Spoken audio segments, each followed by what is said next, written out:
Hello and welcome to a very special edition of the Renaissance English History Podcast, brought to you by Big World Tours, niche history tours that allow you to explore your passions and hobbies through travel, with our launch tour, English Choirs and Cathedrals, in the spring of 2016, focusing on the English choral tradition.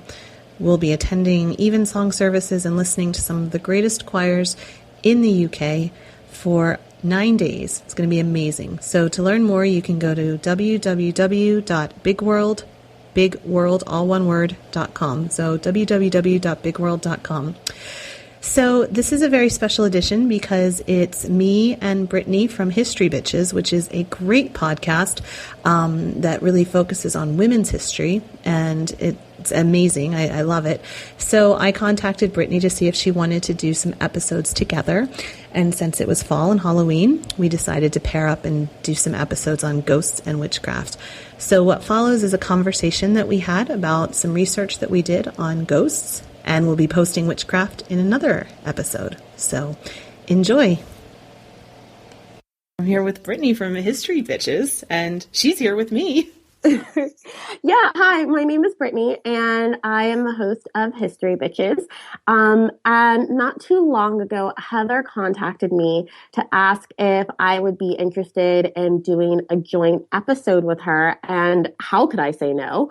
So we spoke a little bit about some potential ideas, and since it was Halloween, or it's October and it's almost Halloween, and I'd started doing some episodes. I did an episode on Theodosia Burr. That was a history mystery sort of episode. Since we were in this sort of spooky mindset, we thought that maybe ghosts would be a good idea for the first podcast that we recorded together. Yeah, I'm so excited. I'm so glad you said yes, because I'm a big fan of your podcast, and I've been trying to do more reaching out. And by the way, I'm Heather from the Renaissance English History Podcast. And so I've been trying to reach out to podcasters as well. And you were the first one I reached out to. So this is the first joint podcast that I'm doing. And I'm really excited because it's been a lot of fun to explore these ideas. And also, History Bitches listeners, if you aren't subscribed to the Renaissance English History Podcast, I would highly, highly, highly recommend that you go check it out. Maybe like a few weeks or so ago, I posted something on Facebook about some women-centric episodes of Heather's that you might be interested in. So I'll repost that on the Facebook page so that you've got a nice jumping off point. When you go check out Heather's podcast, it's fantastic. And again, I'm so glad that you reached out to me.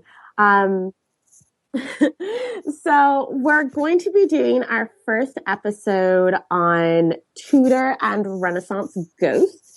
And so what we're going to do is we're just going to have sort of generally a conversation about some of the women that we've found that are mainly haunting castles in England, and we've actually found that a lot of Henry VIII's 6 wives are doing some spooking around in the English countryside in their old homes. So, Heather, do you want to start us out with one of the women that you found? Yeah, sure. Well, the most obvious one would be Anne Boleyn, given the history of Anne Boleyn. So she was the second wife to Henry VIII, and she was the mother of Queen Elizabeth I.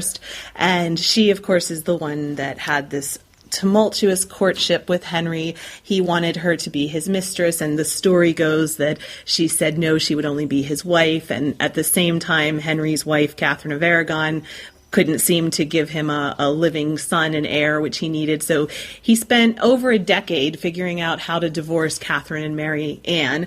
And then after only 3 years of marriage, he decided that he was tired of her as well, because she also didn't bear a living son.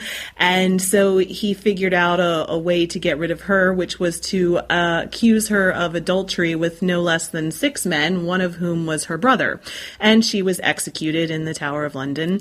So she's a very, very busy ghost, and she's at a lot of places.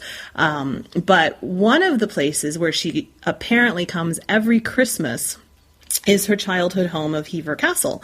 And Hever was actually dates from the 13th century, but it came into her family's possession towards the end of the 15th century when her family started rising with her grandfather and her great-grandfather. And so her family, their fortunes rose spectacularly under Henry, and then, of course, they fell equally spectacularly after she was killed. And interestingly, Hever actually was passed to Anne of Cleves as well, Henry's fourth wife, and I'll talk about her hauntings then towards the end.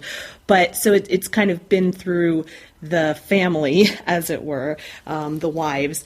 But Anne still haunts the castle, and she's been seen by a lot of people. She comes on every Christmas. If you're lucky enough to be there on Christmas, you have a good chance of seeing her wandering the gardens of the castle. She drifts over the bridge that crosses the River Eden, and she also appears beneath a really big oak tree where Anne and Henry courted. Hever was where she spent her childhood, and it's also where she spent most of her time when Henry was courting her. So it has a lot of probably good memories for her ghost, I suppose.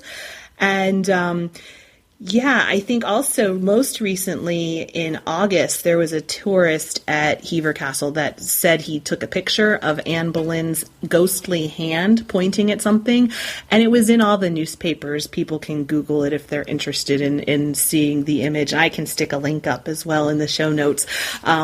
I wasn't exactly completely convinced that it was her hand. That's what I was wondering. How did he know it was her hand?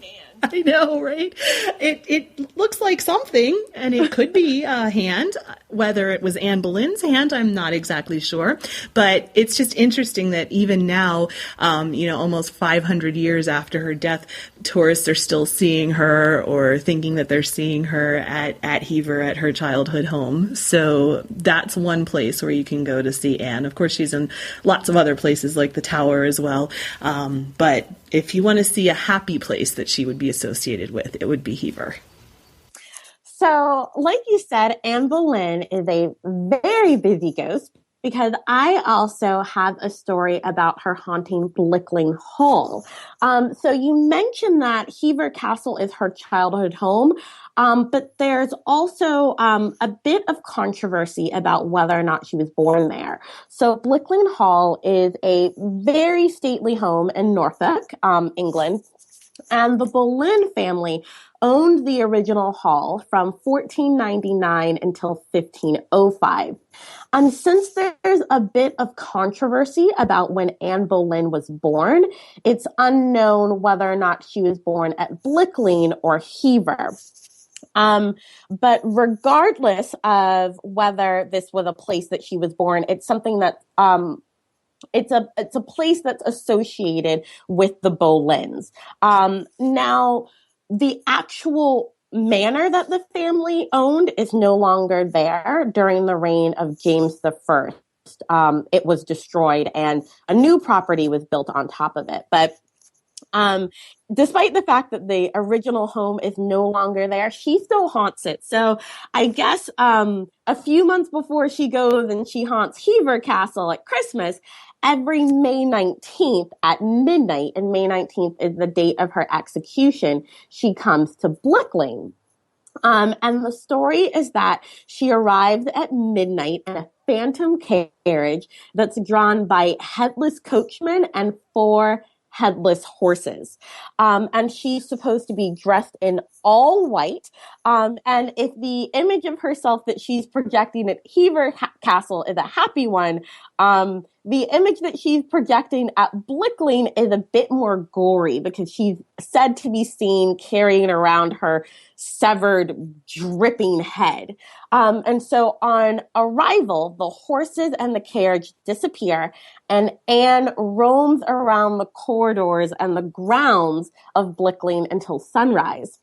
And Blickling is a bit of, it's a place that, I guess the Boleyns have a hard time letting go of because her brother, George, you mentioned him previously. He's the one with whom she was accused of committing incest. He also haunts Blickling on the 19th, the same night as Anne. So Anne's brother George, with whom she was accused by Henry, as you mentioned before, of committing incest with, also haunts Blick Lane on the 19th. And this is really interesting because he was actually taken to the block 2 days before Anne on the 17th of May. So it's interesting that he likes to come around on the 19th as well.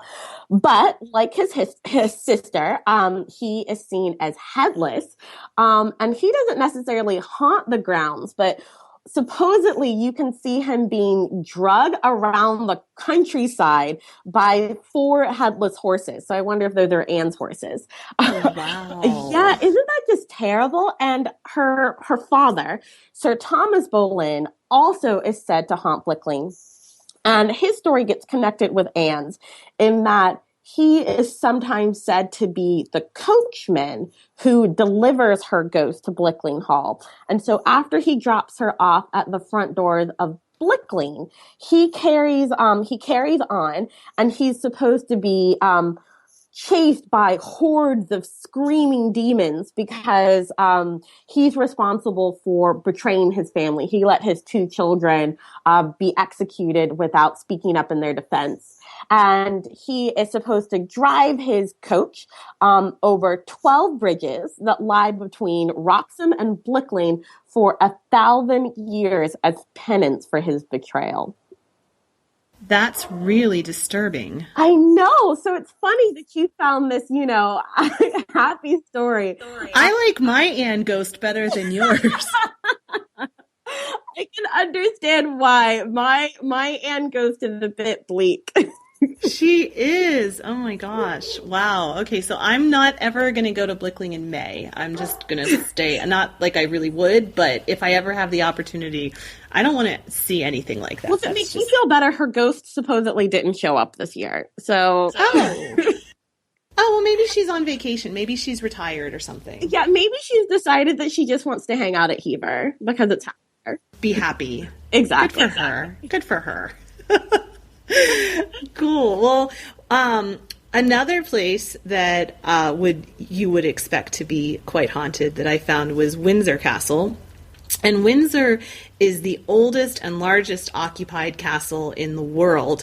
And it was originally built by William the Conqueror as kind of a buffer to the west of London. So it looks out over the Thames and, it's kind of this protection on that side for London. And it's been a royal residence for nearly 1,000 years. And a lot of English institutions like the Knights of the Garter and the Chapel Royal found their home originally in Windsor. So it's really steeped in English tradition and English history, obviously.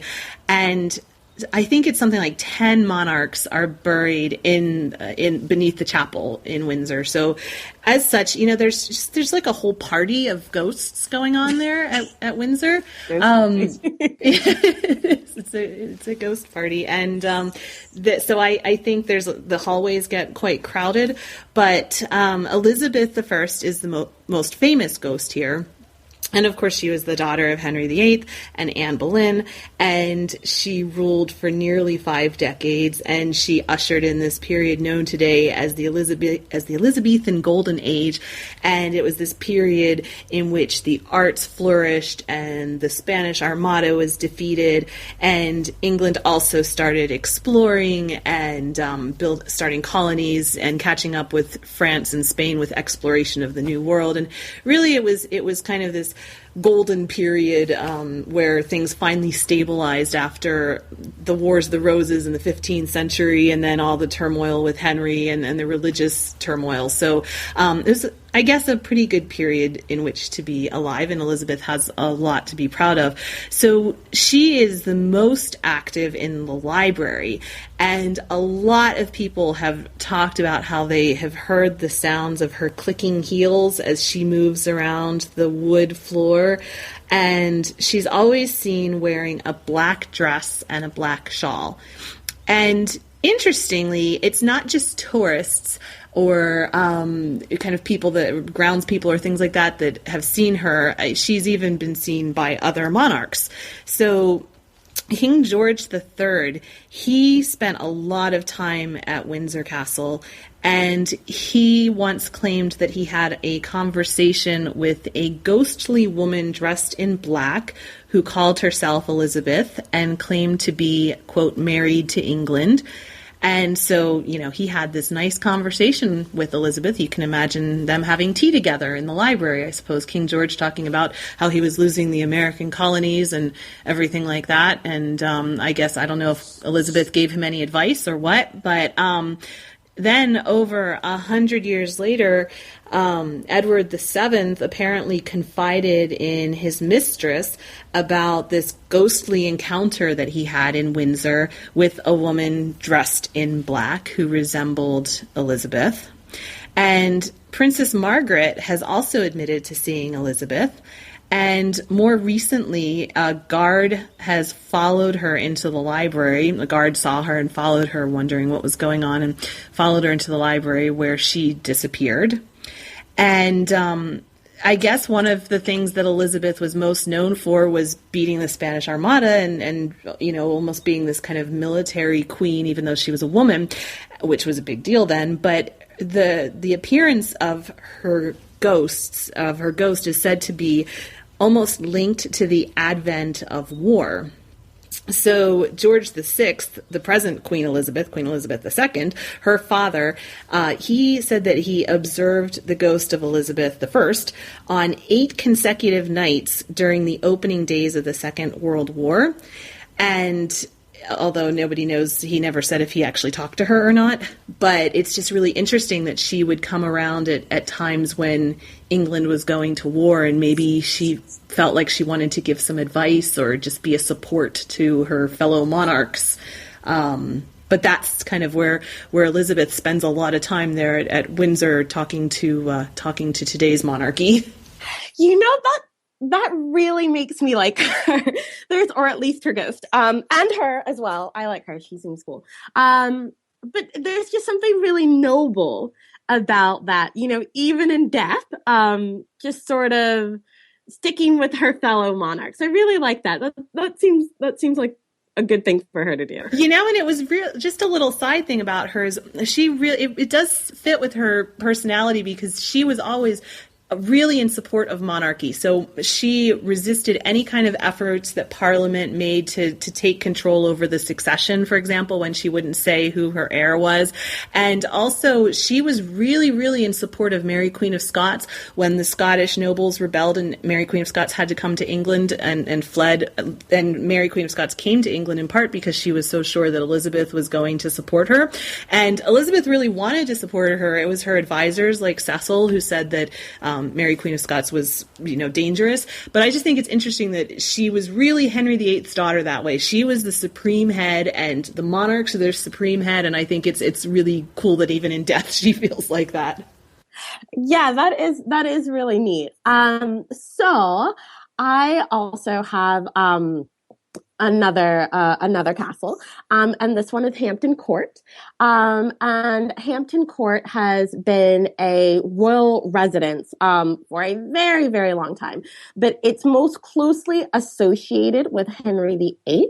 And consequently, one of his queens haunts the corridors of Hampton Court.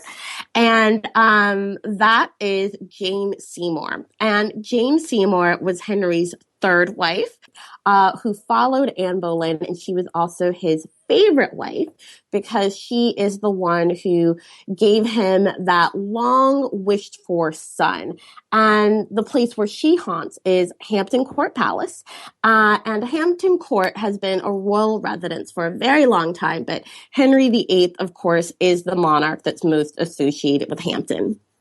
And so Jane initially came to court as a lady-in-waiting to Catherine of Aragon, and then she served as a lady-in-waiting to Queen Anne Boleyn before she became queen herself. And there's something I was saying before that it's not necessarily sinister, but there's something a little sad and strange about the fact that she was so closely associated with these other two queens, and then she herself became queen. I could see if I was Jane, there might be some a little bit of guilt associated with that, and maybe that's why her ghost likes to hang around the Hampton Court. But within 24 hours of the execution of Anne Boleyn, Henry and Jane were formally betrothed. So he didn't really waste any time. And on the 30th of May, 1536, Henry VIII married Jane. And then she was publicly declared queen on the 4th of June. And like I said, she gave Henry that son that he had longed for so much, and that was Prince Edward, who later became Edward VI, and he was born on the 12th of October in 1537. But unfortunately for Jane, she had a really, really difficult labor. And 12 days later, she died at the palace of childbed fever, which is, it's been posited as being a number of different things, but generally we can just say that it was an infection. And so she was buried at St. George's Chapel in Windsor, at Windsor Castle, but she actually haunts Hampton Court. So it's said that on the anniversary of the birth of Edward, she is seen to ascend the stairs to the Silver Stick Gallery in a white robe and carrying a candle. And sort of the reasoning behind that I've read is that she's looking for the son who she never got to see grow up, which is just about the saddest thing that I can think of. And she's also seen sort of wandering the grounds of the Clock Court. And another part of the legend says that the reason why her ghost is sort of bound to this place is, like I said, she has a really heavy conscience for the way in which she supplanted Anne Boleyn as queen, and that her spirit is forced to roam the earth until she can get forgiveness from Anne. So I've got all the sad Yeah, it's funny thinking about Jane Seymour. You'd think after she saw what happened to Catherine and Anne, she would kind of want to run away as fast as possible. But I suppose by that point, you couldn't really say no to Henry. And I guess her family also would have pushed her into becoming queen. But yeah, that's what I'm thinking, that he's not really somebody you say no to. No.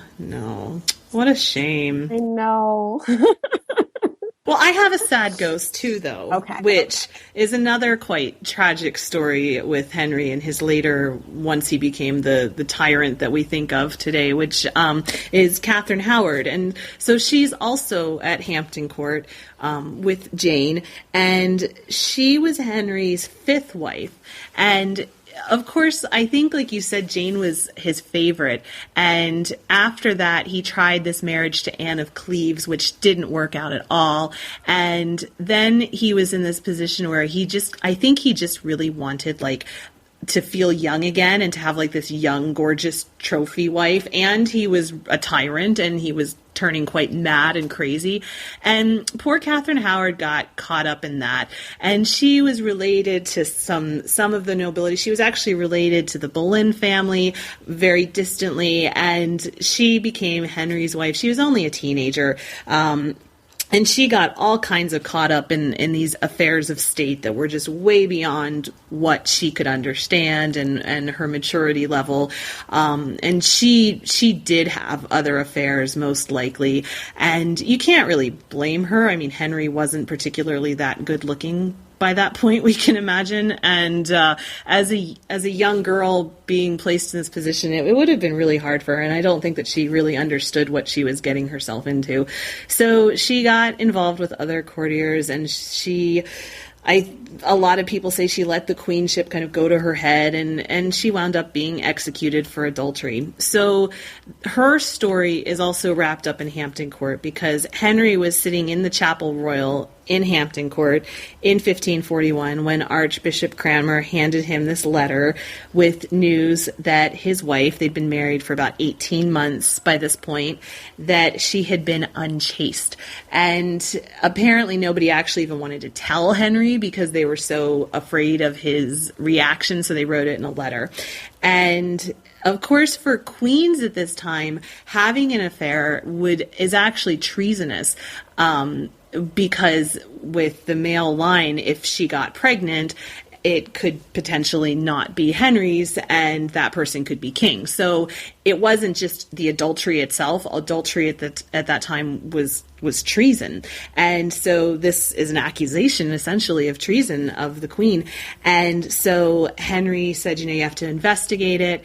And he was very disappointed, of course. But the story is that Catherine was in her own rooms in Hampton Court, and she heard what was going on. And she went running along the gallery to the chapel in order to beg Henry for his life. And you can have this image of her, kind of imagining what's going to happen and running and screaming in terror and begging him. But she got, the guards kind of intercepted her, and she had to be sent back to her room. She never actually got to see Henry, and she was sent to an abbey while the charges were being investigated, and then she was sent to the Tower of London, where she was executed in early 1542. And she has appeared very frequently to visitors since Queen Victoria opened up Hampton Court to visitors in 1838. And since then, lots of people have seen her. Visitors and staff alike have talked about hearing her screams and feeling uneasy. They actually call the gallery the haunted gallery because of her. And on one occasion, a female form dressed in white, which could have been like her shroud, was seen floating down the haunted gallery towards the door of the royal pew, and just as she reaches it, it's been observed that she hurries back with disordered garments and a ghastly look of despair, uttering at the same time the most unearthly shrieks till she passes through the door at the end of the gallery. And so that's actually quite disturbing as well, if you had to see that. According to palace officials, during two separate evening tours one night in 1999, two female visitors fainted on the same spot in the haunted gallery, only 1 hour apart. So that's quite strange. And both women reported feeling very frightened and uncomfortable, and one was so frightened that she refused to join the tour again. And then a lot of people also say that they've reported feeling just a presence in the gallery, feeling a sudden drop in temperature, having their hair pulled, and even one man said that he felt spectral hands grab him around the neck. So, Catherine's really kind of busy, I think, and she's very unsettled, it seems. It's quite disturbing. The other thing that I was thinking is, so I've been to Hampton Court Palace. Have you? Yeah, I have as well. It's dark. Yeah, no, it is. It really is. It's really sort of, even when you're inside, I guess it's all sort of the brick and the wood paneling, and things just aren't well lit. So I can imagine you're already a little creeped out when you're in there. And then to have, the spectral thing come at you. Oh my gosh. Yeah, I think I'd faint too. I think so.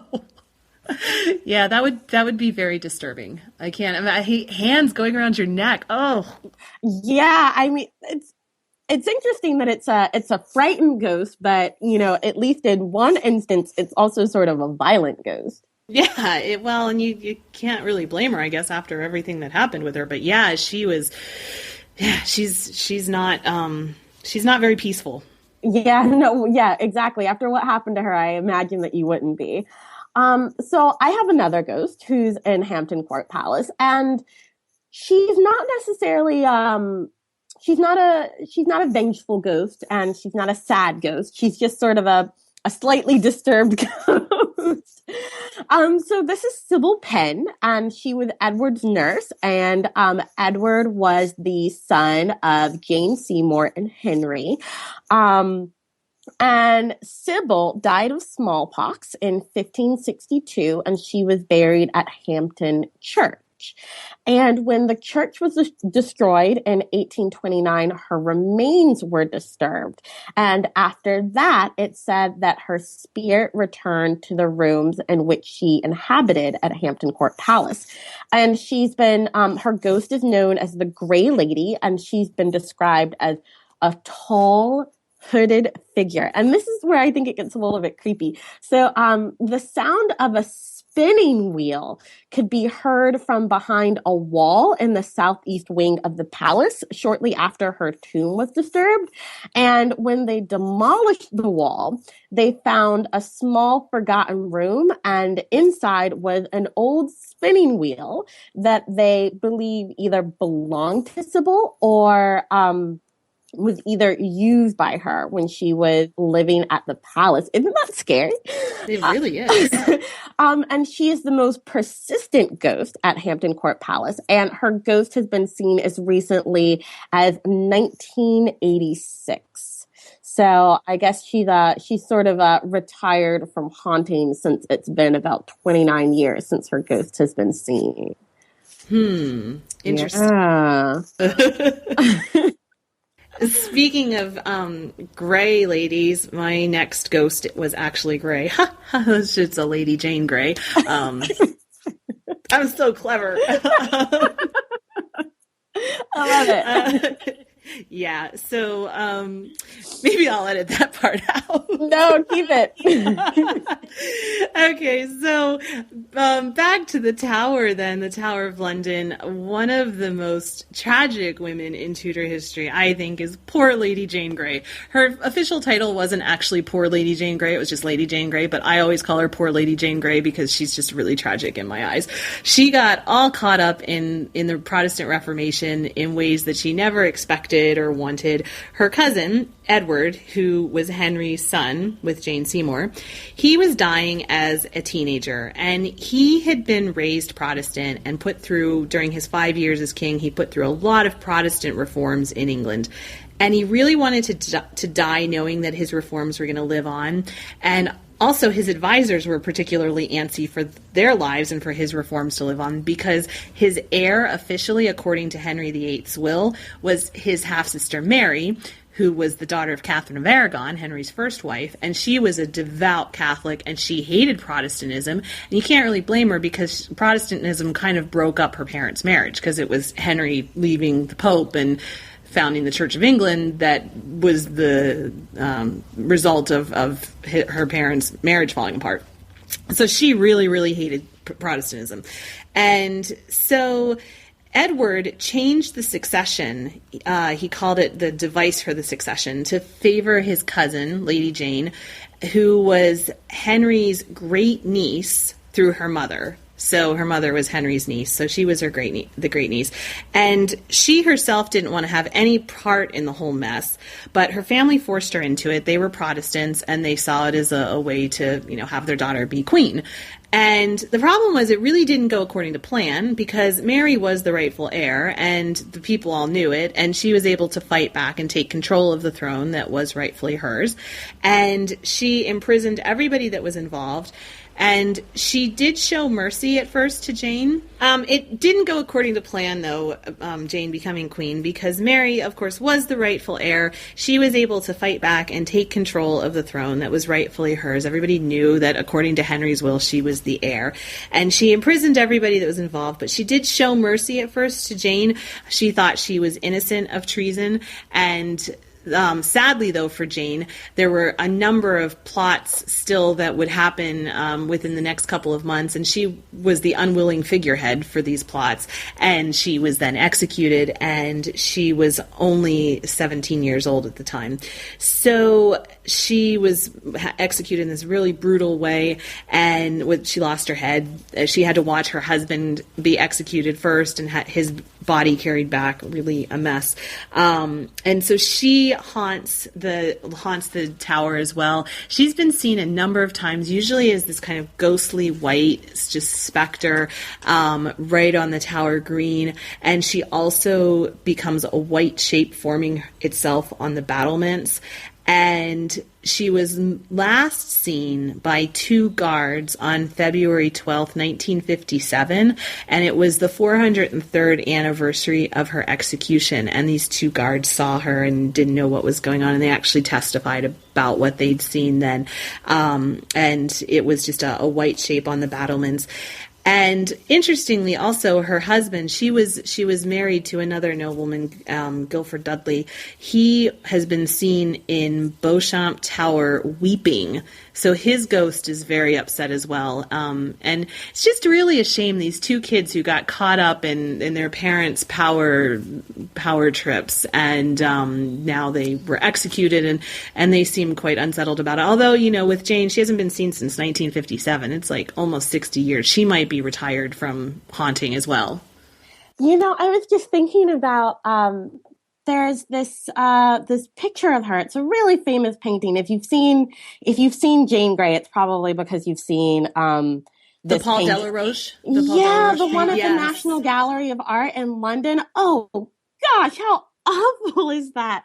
She's got the white sort of cloth around her eyes, and she's got her hand out so she can put it on the block. Oh my gosh, if you had to endure that sort of thing right after you'd seen your husband executed. Yeah, I mean, I think I'd be haunting something too.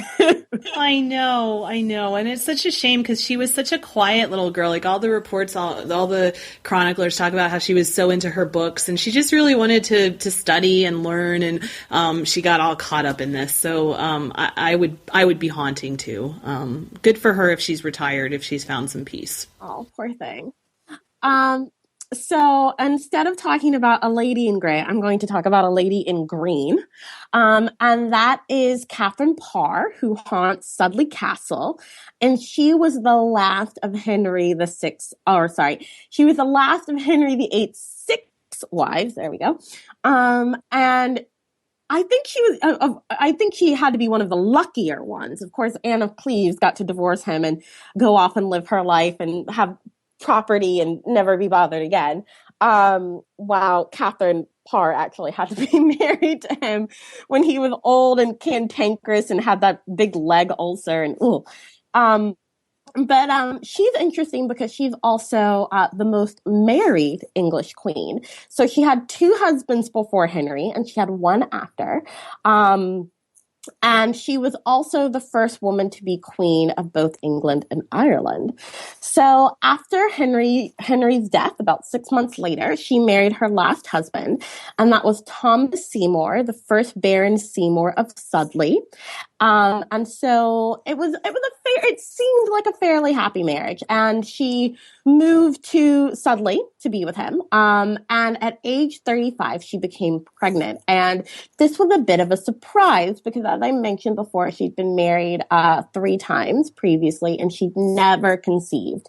And so at 35 years old, she became pregnant with her first child, and it was a baby girl who she named Mary. And that was on August 30th. 1548, and about 6 days after that birth, she died. And she died from, again, childbed fever, the same thing that Jane Seymour had died from. And she's buried at the chapel of St. Mary in Sudley, and her ghost is known as the Lady in Green. And that's because some of the castle staff have claimed to see a very tall figure in a green Tudor-style dress looking out of a window that faces the garden. And also one of the really interesting things that I really like is before people see her ghost, they sometimes smell an apple-scented perfume. So maybe that's something that she liked to wear in her life. So she's also been seen wandering around the Queen's Garden. And people report that she looks like she's searching for something. And again, the same with Jane Seymour. It's been speculated that she's searching for her daughter, Mary, who she never got to see grow up. Geez, these are sad stories. All these women dying in childbirth. And her daughter, Mary, she sort of disappears from the historical record around 2 years old. So they think that she may have died young. Yeah. And there's one little fun fact that I wanted to share. And that is, her body is or was uncorruptible. I don't know if that's a concept that you're familiar with, the uncorruptible body, but her body was exhumed in 1842 after the castle and the chapel had suffered some damage during the English Civil War. And she had been buried in this lead casket. And when they opened it up, they found that her body was just beautifully intact. You could still, her hair was just bright auburn, and she had this beautiful porcelain white skin, and it just looked like she was sleeping. And while the casket was open, some locks of her hair were taken. And when I was taking a class at the Museum of London, I got to see some of that hair. Oh, yay! Yeah, they have it, and it's not on display, but they do have it in storage, and it was very cool. But her body, because they didn't know a lot about sort of embalming practices and sort of preserving a body, her body did quickly degrade, and it was reburied. Yeah, so I thought that was cool. That's really awesome. Yeah. So I have a little fun fact about Anne of Cleves because we hadn't talked anything about her. Yeah. Because she doesn't her ghost seems very content. She's really not busy haunting any place.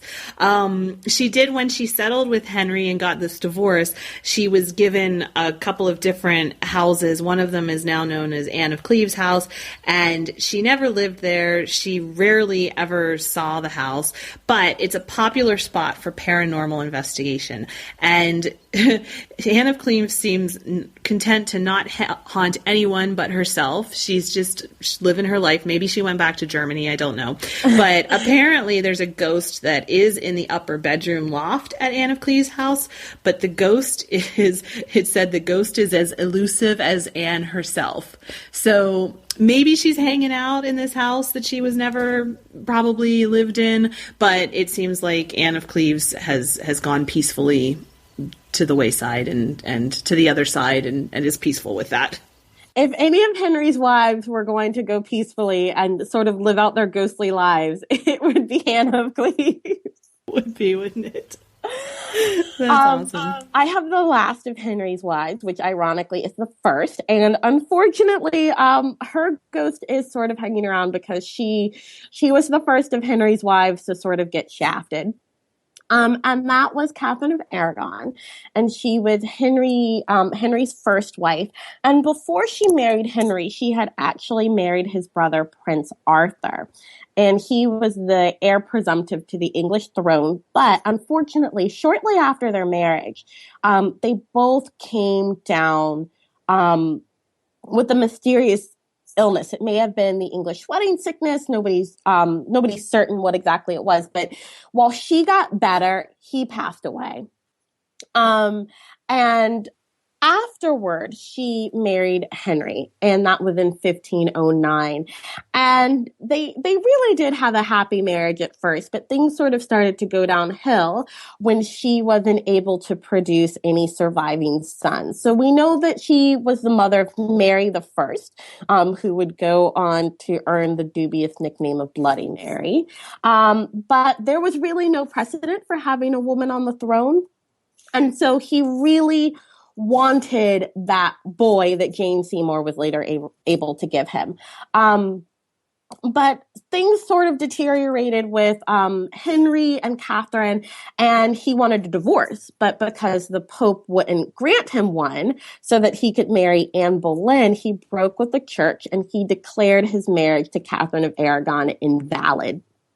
And Catherine was Catholic, and she didn't really believe in what Henry was doing, and she considered herself his rightful wife and the rightful queen. And sort of what I really just consider to be a blow, she was only acknowledged as being the Dowager Princess of Wales. And so the only thing that they really acknowledged was that first marriage she had to Arthur.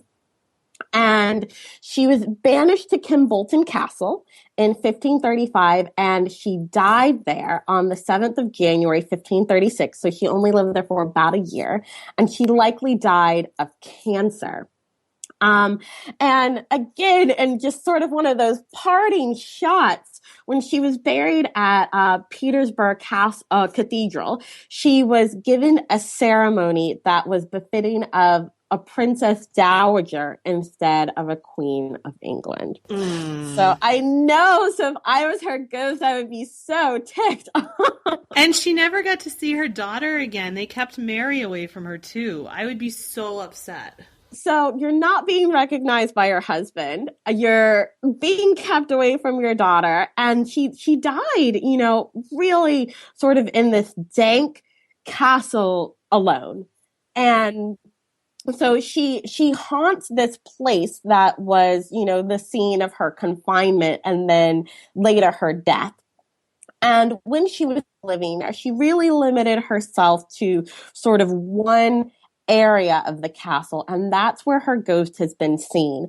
And this is sort of an interesting thing. So her ghost, when they see her, what it looks like is if you're on one of the floors, you see her torso all the way up through her head, and then on the floor below, you see her legs jutting out. Oh my gosh. Yeah. And so the reason why that is because, you know, old houses, the floors shift. And so she's said to be walking on the floors that existed when she was alive. And in modern time, those floors have either shifted up or down, which is why you only see half of her. Isn't that scary? That's so macabre. Even as a you ghost. See legs, or you look down and you see somebody's torso. Terrifying. Poor Catherine. Like I feel so bad for her. Like her ghost can't even haunt like with a certain amount of dignity, or you know, like that's just a shame. I know, it really is. Poor thing. So I think that little, I'll end it on that little tragic note. I think that's the last ghost that I have to talk about. Do you have any more? No, I don't have any more either. So this was fun, though. I really enjoyed doing all this research and finding out about all these ghosts who are busy. Yeah. I mean, and I wasn't shocked by what I found because, of course, England is super, super haunted. But just sort of the tragedy that's wrapped up in so many of these stories. You know, I hope this wasn't too much of a downer for people. This was supposed to be fun, so I hope you had fun. Yeah, I hope people had fun too. So, cool. Well, what we'll do, I'm also going to make sure on my page there's a link to all of your great episodes too. Definitely check out the History Bitches podcast if you're a Renaissance English History podcast listener.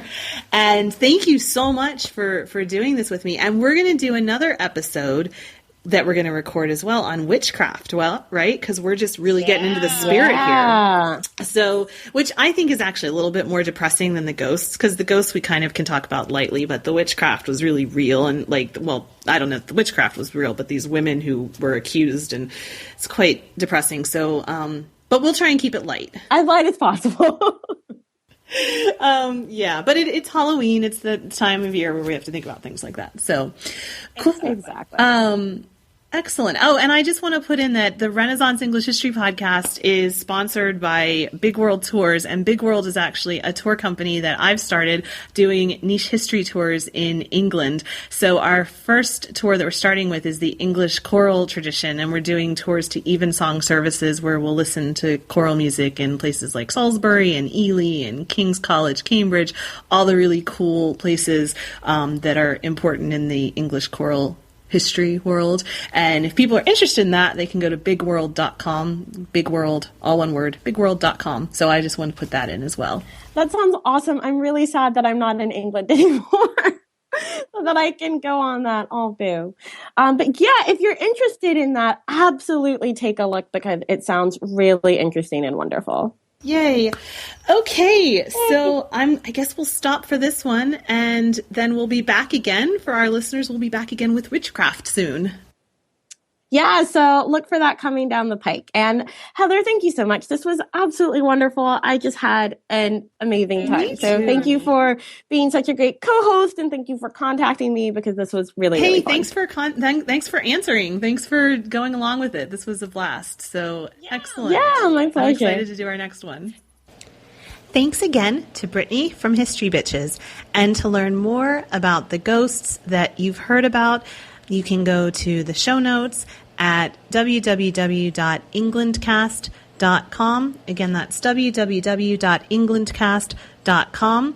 And you can also go to the Facebook page, which is facebook.com/EnglandCast. Again, that's facebook.com/EnglandCast.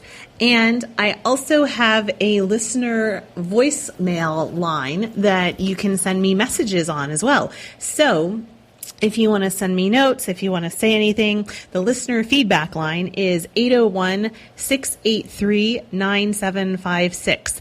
And again, that's 801-683-9756, which actually spells 8016 Tesco, 8016 TEYSKO, because Google Voice lets you pick names like that, or pick numbers like that. So feel free to contact me any which way you like, through Facebook, through the website, through the voicemail, and I will talk to you again very soon.